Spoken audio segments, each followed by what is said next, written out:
പവിത്രത്തിൻ്റെ ഒരു അപ്കമിങ് എപ്പിസോഡിലേക്ക് എല്ലാവർക്കും സ്വാഗതം. സുഡർ വിക്രമിനോട് പിണങ്ങി നടക്കുന്നത് കൊണ്ട് തന്നെ വിക്രമിന് ഊണും ഉറക്കവുമില്ല. അങ്ങനെ വിക്രം സ്കൂളിൽ ചെന്ന് സുഡറിനെ കാണാൻ തന്നെ തീരുമാനിക്കുന്നു. വിക്രമും ഫ്രണ്ട്സും സുഡറിൻ്റെ സ്കൂളിലെത്തുന്നുണ്ട്.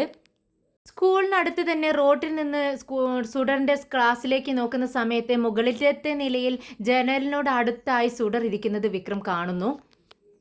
കുറച്ച് സമയം വിക്രം സുഡറിനെ തന്നെ നോക്കി നിൽക്കുന്നുണ്ട്.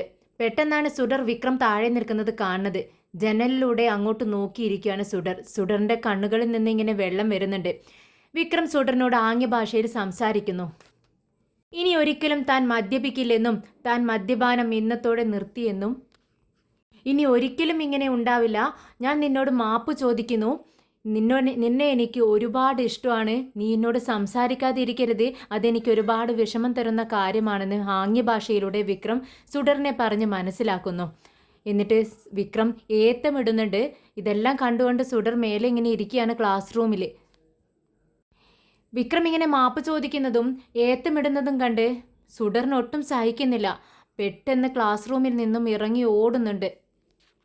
വിക്രം ഏത്തമിട്ട് ക്ലാസ് റൂമിലേക്ക് നോക്കുന്ന സമയത്ത് ജനലിനടുത്ത് സുഡറിനെ കാണുന്നില്ല. വിക്രം പെട്ടെന്ന് ഓടി സ്കൂളിന് മുന്നിലെത്തുന്നുണ്ട്. സ്കൂളിന് മുന്നിൽ സുഡർ രണ്ട് കൈകളും നീട്ടിപ്പിടിച്ച് ഇങ്ങനെ നിൽക്കുവാണ്. വിക്രമിന് നേരെ നീട്ടിപ്പിടിച്ചിരിക്കുകയാണ്. ഇത് കണ്ടുകൊണ്ടാണ് വിക്രം വരുന്നത്. അതുകൊണ്ട് വിക്രമിന് ഒരുപാട് സന്തോഷമാണ്. കുറച്ച് ദിവസങ്ങളായി സുഡർ വിക്രമിനോട് മിണ്ടിയിട്ട്. അതുകൊണ്ട് തന്നെ വിക്രം ഇത് കണ്ടതും മോളുടെ അടുത്തേക്ക് ഓടി ചെല്ലുവാണ്. എന്നിട്ട് കെട്ടിപ്പിടിക്കുന്നുണ്ട്. മോളെ സുഡർ എന്ന് വിളിച്ചുകൊണ്ട് വിക്രം കെട്ടിപ്പിടിക്കുമ്പോൾ സുഡർ കരയുന്നുണ്ട്. രണ്ടുപേരും കരയുവാണ്. ഇല്ല മോളെ, ഇനി ഒരിക്കലും ഞാനത് കുടിക്കത്തില്ല. മോൾക്ക് വേണ്ടി ഞാനത് ഉപേക്ഷിച്ചു. ഇന്ന് മുതൽ ഞാനൊരു നല്ല വ്യക്തിയായിരിക്കും എന്ന് പറയുക കേട്ടോ. ഇത് കേട്ടിട്ട് സുഡർ പറയുന്നുണ്ട്, അപ്പോൾ ആ വിഷം ഇനി ഒരിക്കലും സിംബ കഴിക്കത്തില്ലല്ലോ. സിംബ ഗുഡ് ബോയ് ആയി എന്നാണോ പറയുന്നതെന്ന് ചോദിക്കുമ്പോൾ വിക്രം പറയുന്നുണ്ട്, അതെ, ഞാൻ ഗുഡ് ബോയ് ആയി. മോള് വിശ്വസിക്ക്, ഇനി ഒരിക്കലും അങ്ങനെ ഉണ്ടാവില്ല. എൻ്റെ സുഡർ മോളാണ് സത്യം എന്ന് പറഞ്ഞ് സത്യമിട്ട് കൊടുക്കുകയാണ്. അത് കണ്ട് വിക്രമിനെ ഒന്നുകൂടെ കെട്ടിപ്പിടിക്കുകയാണ് നമ്മുടെ സുഡർ. എന്നിട്ട് തൻ്റെ ബാഡ്ജ്, തൻ്റെ പോക്കറ്റിൻ്റെ ഷർട്ടിൽ തൂക്കിയിട്ടുള്ള സ്മൈൽ ബാഡ്ജ് ഉണ്ടാവും, അതെടുത്ത് വിക്രമിൻ്റെ ഷർട്ടിൽ കുത്തി കൊടുക്കുന്നുണ്ട്. എന്നിട്ട് പറയുന്നുണ്ട്, ഈ സ്മൈൽ ഇനി സിംബാക്കിരിക്കട്ടെ. എന്നാൽ ഇവരുടെ രണ്ടുപേരും ഈ സ്നേഹപ്രകടനം കണ്ട് വിക്രമിൻ്റെ കൂട്ടുകാർക്ക് ഒരുപാട് സന്തോഷമാവുന്നുണ്ട്. അപ്പോഴേക്കും വിജി വരുന്നുണ്ട് സുഡറിനെ കൊണ്ടുപോകാനായി. അവരച്ഛനും മകളുമുള്ള ആ സ്നേഹപ്രകടനം കണ്ട് നമ്മുടെ വിജിക്ക് ഒരുപാട് സന്തോഷമാവാണ്. ഇത്രയും ദിവസം വിജി ഒരുപാട് വിഷമത്തിലായിരുന്നു. അച്ഛനും മകളും അറിയാതെയാണെങ്കിലും സ്നേഹിച്ചു കൊണ്ടിരിക്കുന്നത് അവൾക്ക് ഒരുപാട് സന്തോഷമുള്ള കാര്യമായിരുന്നു. പെട്ടെന്ന് അവരങ്ങ് പിരിഞ്ഞപ്പോൾ ഒരുപാട് വിഷമിച്ചത് വിജി കൂടിയാണ്. ഇപ്പോൾ അവൾ ഒരുപാട് സന്തോഷിക്കുന്നു. അങ്ങനെ വിജി സുഡറിനെയും കൊണ്ട് വീട്ടിലേക്ക് വരുന്നു. പിറ്റേ ദിവസം രാവിലെ തന്നെ സ്കൂളിലേക്ക് പോകാനൊന്നും സുഡറിന് ഒരു ഭാവവുമില്ല. സുഡർ ഇരുന്ന് ഭക്ഷണം വാരി കൊടുക്കുകയാണ് വിജി സുഡറിന്. അത് കണ്ടിട്ട് വേദ ചോദിക്കുന്നുണ്ട്, അല്ല എന്ത് പറ്റി വിജി ചേച്ചി, ഇതെന്താ മോൾ സ്കൂളിലൊന്നും പോകുന്നില്ലേ? ഭക്ഷണം കഴിച്ചുകൊണ്ട് ഇവിടെ തന്നെ ഇരിക്കുകയാണോ എന്ന് ചോദിക്കുമ്പോൾ വിജി പറയുന്നുണ്ട്, ദേ ഇവിടെ നടക്കുന്ന കാര്യങ്ങളൊന്നും നീ അറിയുന്നില്ലേ? അവളുടെ സ്കൂളിനടുത്തുള്ള അമ്പലത്തിലൊരു ഉത്സവം നടക്കുന്നു. അതുകൊണ്ട് തന്നെ മോൾക്ക് സ്കൂളില്ല, ലീവാണ്. ഇത് കേട്ടതും വേദ പറയുന്നുണ്ട്, അയ്യോ അതെനിക്ക് അറിയില്ലായിരുന്നു ചേച്ചി അറിയുന്നുണ്ടല്ലോ. ആ ഒരു സമാധാനത്തിലാണ് ഞാനിരിക്കുന്നത്. മോളുടെ കാര്യങ്ങളെല്ലാം ശ്രദ്ധിക്കുന്നുണ്ടല്ലോ ചേച്ചി, അപ്പോൾ എനിക്ക് ആ ടെൻഷനില്ല. ഉടനെ തന്നെ സുഡർ ചോദിക്കുന്നുണ്ട്, വേദ നീ ഇന്ന് ലീവ് എടുക്കുമോ? എന്നിട്ട് നമുക്ക് കറങ്ങാൻ പോവാം പുറത്തൊക്കെ എന്ന് പറയുമ്പോൾ വേദ പറയുന്നുണ്ട്, അതിനുള്ളൊരു സിറ്റുവേഷൻ അമ്മയ്ക്കില്ല മോളെ. അമ്മയ്ക്ക് ഒരുപാട് ജോലികൾ ചെയ്തു തീർക്കാനുണ്ട്. ഇന്ന് കുറച്ച് ഉദ്ഘാടനങ്ങളും എല്ലാം ഉണ്ട്. അതുകൊണ്ട് ഒട്ടും തന്നെ അമ്മയ്ക്ക് സമയം കളയാനില്ല എന്ന് പറയുവാണ്.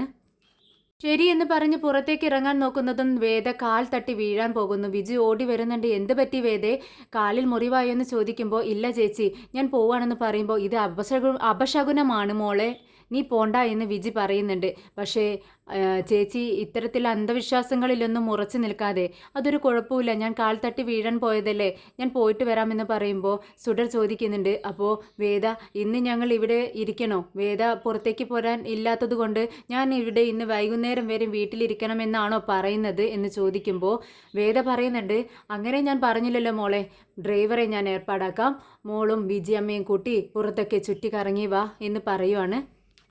ഉടനെ വേദ പോയത് ഉടനെ തന്നെ സുഡർ വിക്രമിനെ വിളിക്കുന്നുണ്ട്.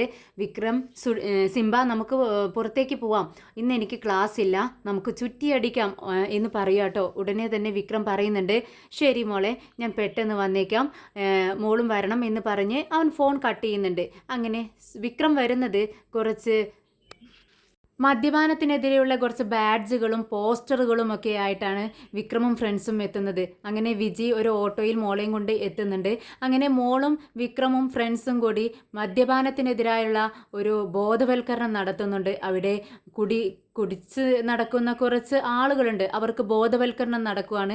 ഓട്ടോ സ്റ്റാൻഡിലും കുറച്ച് കടകളിലായാലും അങ്ങനെ കാണുന്ന മദ്യപാനികളിലെല്ലാം അവർ ബോധവൽക്കരണം അവരെ പറഞ്ഞ് മനസ്സിലാക്കി കൊടുക്കുകയാണ് ഇതിൻ്റെ ഭവിഷ്യത്തുകൾ എന്താണെന്ന്. മദ്യപാനം ഒരിക്കലും ഒരു നല്ല കാര്യമല്ലെന്നും അതുകൊണ്ടുള്ള ദോഷങ്ങൾ എന്താണെന്നും മോളും വിക്രമും എല്ലാവർക്കും പറഞ്ഞ് മനസ്സിലാക്കി കൊടുക്കുന്നുണ്ട്.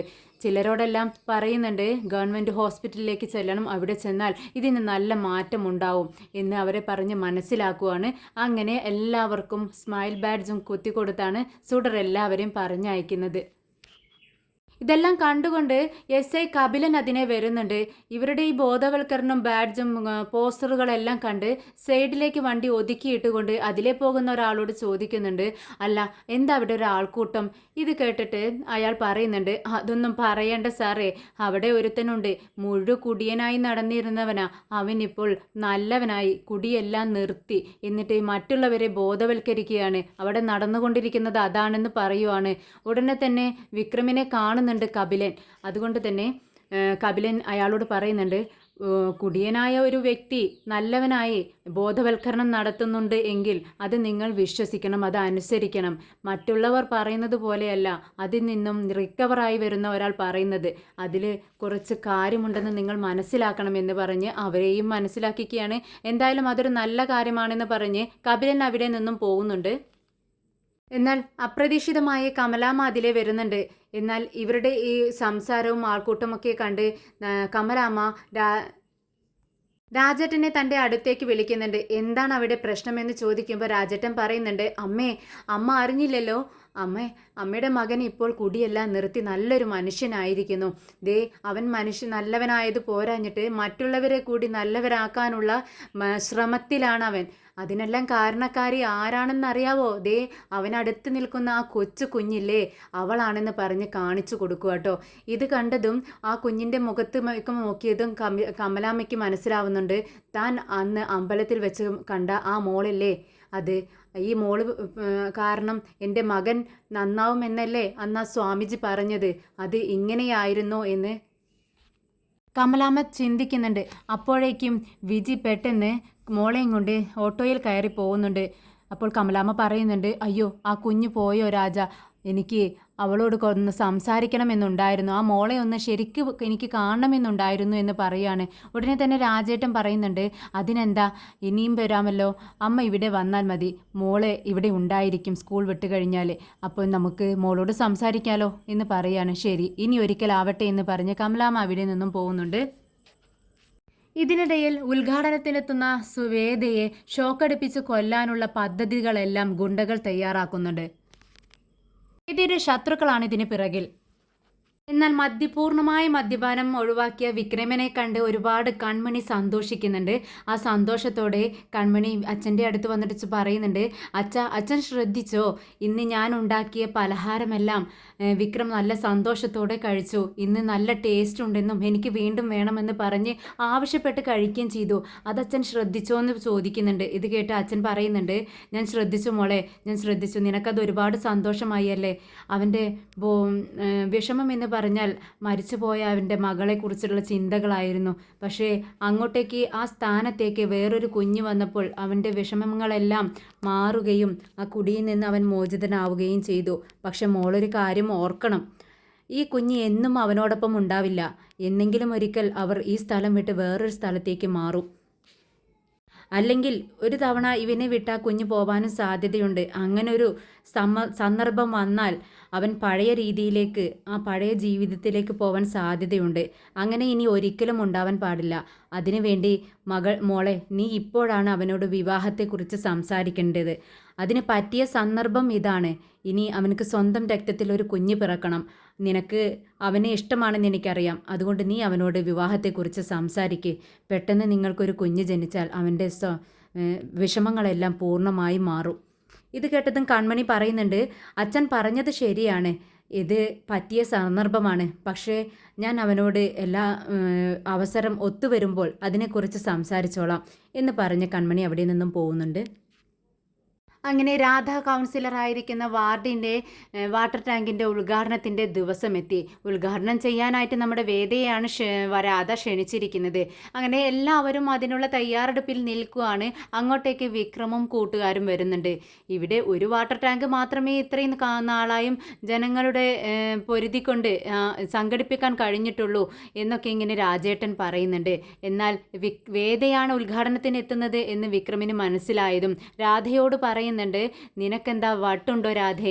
ഇത്രയും പരിശ്രമിച്ചിട്ട് എത്രയോ നാളായ നിന്റെ പരിശ്രമം കൊണ്ടാണ് ഈ ഒരു വാട്ടർ ടാങ്ക് ഇവിടെ ജനങ്ങൾക്ക് വേണ്ടി നിനക്ക് ഉണ്ടാക്കി കൊടുക്കാൻ കഴിഞ്ഞത്. എന്നിട്ട് നീ എന്തിനാണ് ആ കളക്ടറെ കൊണ്ട് ഉദ്ഘാടനം ചെയ്യിപ്പിക്കുന്നത്? ഇതിൻ്റെ ഉദ്ഘാടനം നീ തന്നെയല്ലേ, നിന്റെ കൈ കൊണ്ടല്ലേ ചെയ്യേണ്ടിയിരുന്നത് എന്ന് ചോദിക്കുകയാണ്. ഇത് കേട്ടതും രാധ ദേഷ്യത്തോടെ പറയുന്നുണ്ട്. വിക്രമിനെ ഒരുപാട് ദേഷ്യമാണ് രാധയ്ക്ക്. അതുകൊണ്ട് തന്നെ പറയുന്നുണ്ട്, എന്തിനാ നീ ഇക്കാര്യത്തിൽ തലയിടാൻ വരുന്നത്? ഞാൻ എനിക്ക് ഇഷ്ടമുള്ളവരെ കൊണ്ട് ഉദ്ഘാടനം ചെയ്യിക്കും. അത് അന്വേഷിക്കാൻ നീ ആരാ എന്ന് ചോദിക്കുകയാണ്. രാധേ, നീയല്ലേ ഇത്രയും കഷ്ടപ്പെട്ട് ഇതിൻ്റെ പിറകെ നടന്ന് ഈ വാട്ടർ ടാങ്കിൻ്റെ സാങ്ഷൻ നീയല്ലേ എടുത്തു കൊടുത്തത്? എന്നിട്ട് നീ എന്തിനാണ് ഇവിടെ നിന്ന് വന്ന അവളെയും കൊണ്ട് ഈ കളക്ടറെ കൊണ്ട് ഈ ഉദ്ഘാടനം ചെയ്യിപ്പിക്കേണ്ട ഒരു ആവശ്യവും നിനക്കില്ല എന്നിങ്ങനെ പറയുമ്പോൾ അവിടെ ചുറ്റും കൂടി നിന്നവരും അതിനോട് അനുകൂലിക്കുന്നുണ്ട്. അല്ല, വിക്രമം പറഞ്ഞത് ശരിയായിരുന്നു, അതിൻ്റെ ആവശ്യമില്ലായിരുന്നു മാഡം, നിങ്ങൾ തന്നെ ഉദ്ഘാടനം ചെയ്യാമായിരുന്നു എന്നൊക്കെ ഒരു ടോക്ക് അവിടെ വരുന്നുണ്ട്. പിന്നീട് അവിടെ കൂടി നിന്നവരെല്ലാം പറയുന്നുണ്ട്, ഇനി കളക്ടർ രാധ ഉദ്ഘാടനം ചെയ്തില്ലെങ്കിലും വിക്രം ഉദ്ഘാടനം ചെയ്യട്ടെ, കളക്ടർ മാഡം അത് വന്ന് ചെയ്യേണ്ട ആവശ്യമില്ല എന്ന് പറയുകയാണ്. അങ്ങനെ എല്ലാവരും കൂടി നിന്നവരൊക്കെ വിക്രമിന് അനുകൂലമായി സംസാരിക്കുന്നത് കേട്ട് രാധ അത്ഭുതത്തോടെ നോക്കുന്നുണ്ട്. എന്നാൽ ഇതെല്ലാം കേട്ട് ഗുണ്ടകൾ അപ്പുറത്ത് നിൽക്കുന്നുണ്ട്. അവർ മനസ്സിൽ കരുതുന്നുണ്ട്, വേദ മരിച്ചാലും കുഴപ്പമില്ല, വിക്രം മരിച്ചാലും കുഴപ്പമില്ല, ആരായാലും ഉദ്ഘാടനം ചെയ്യുന്ന സമയത്ത് ഷോക്കേറ്റ് മരിക്കുമല്ലോ, ആരായാലും കുഴപ്പമില്ല എന്നിങ്ങനെ മനസ്സിൽ കരുതുന്നുണ്ട് രാധയുടെ ഭർത്താവും. അങ്ങനെ എല്ലാവരുടെയും താല്പര്യപ്രകാരം വിക്രം ആ വാട്ടർ ടാങ്ക് തുറക്കാനായി പോകുന്നു. അങ്ങനെ വാട്ടർ ടാങ്ക് തുറക്കുന്ന സമയത്ത് വിക്രം മരിച്ചു വീഴുമല്ലോ, ഇപ്പോൾ മരിച്ചു വീഴും എന്നുള്ള സന്തോഷത്തിൽ ഭവാനി നോക്കി നിൽക്കുകയാണ് ആകാംക്ഷയോടെ. പക്ഷേ വാട്ടർ ടാങ്കിൻ്റെ അടുത്ത് എത്തിയതും പെട്ടെന്ന് വിക്രം കൈയെടുക്കുന്നുണ്ട്. എന്നിട്ട് പറയുന്നുണ്ട്, ശരി, എന്തായാലും കളക്ടർ മാഡം ഇപ്പോൾ വരുമല്ലോ ഉദ്ഘാടനത്തിനായി, അപ്പോൾ മാഡത്തിൻ്റെ മുന്നിൽ വെച്ച് തന്നെ ഞാൻ ഉദ്ഘാടനം ചെയ്ത് കാണിക്കാം. അതൊരു അഭിമാനമുള്ള കാര്യമല്ലേ, എല്ലാവരുടെയും കയ്യടിയും കിട്ടും. അപ്പോൾ ഇനി മാഡം വരട്ടെ, മാഡത്തിൻ്റെ മുന്നിൽ വെച്ച് ഞാൻ തന്നെ ഉദ്ഘാടനം ചെയ്യാം എന്ന് പറഞ്ഞ് വിക്രം അവിടെ നിൽക്കുന്നുണ്ട്.